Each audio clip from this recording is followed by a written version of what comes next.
दोस्तों दो lines cross हुई और एक मैजिक हो गया। वर्टिकली ऑपोजिट एंगल हमेशा इक्वल होते हैं।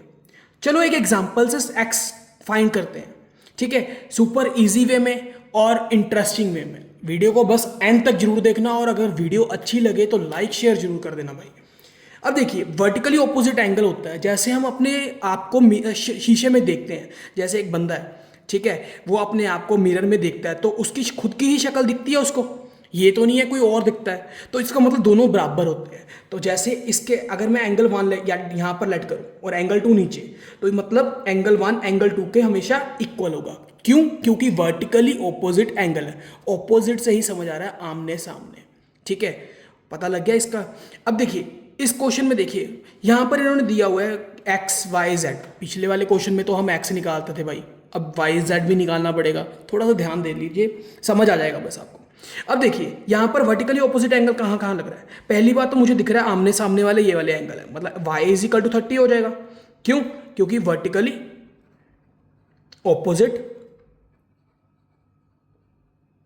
एंगल्स है, समझे। और x और z भी इक्वल हो गया हमारे पास, x is equal to z भी होगा। क्यों? क्योंकि वो भी वर्टिकली ऑपोजिट एंगल है,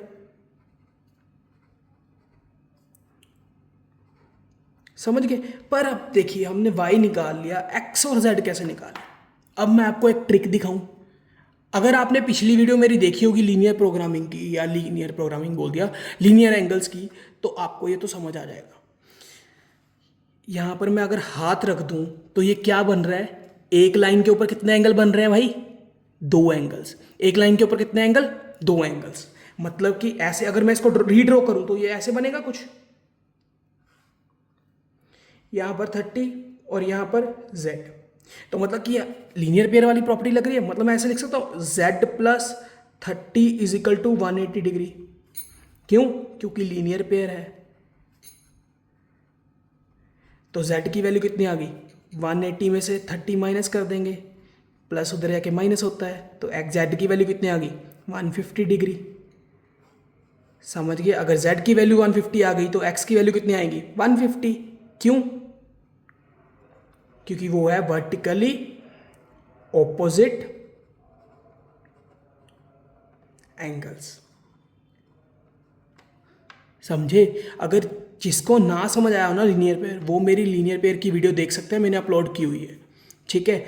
अब थोड़ा सा तो मैंने एडवांस होना था ना भाई। देखो वर्टिकली ऑपोजिट एंगल का क्वेश्चन है, भैया आप लीनियर पेयर करवा रहे हो, मैं इसलिए करवा रहा हूँ कि थोड़ा सा आपका माइंड खुले कि इस कैसे कैसे क्वेश्चन पेपर में आते हैं, समझ गए। अब वर्टिकली ऑपोजिट एंगल में मैंने आपको सिंपल बता दिया, आमने सामने वाले इक्वल होते हैं। आमने सामने कैसे हो सकते हैं, ऐसे, ठीक है। कोई भी आमने सामने, जैसे पैरेललोग्राम की प्रॉपर्टी में आमने सामने वाले इक्वल होते हैं, ये वाले, समझ गए ना भाई। थोड़ा सा तो हमें एडवांस होना पड़ेगा, इसलिए मैंने लीनियर पेयर भी साथ में करवा दिया। Thank you.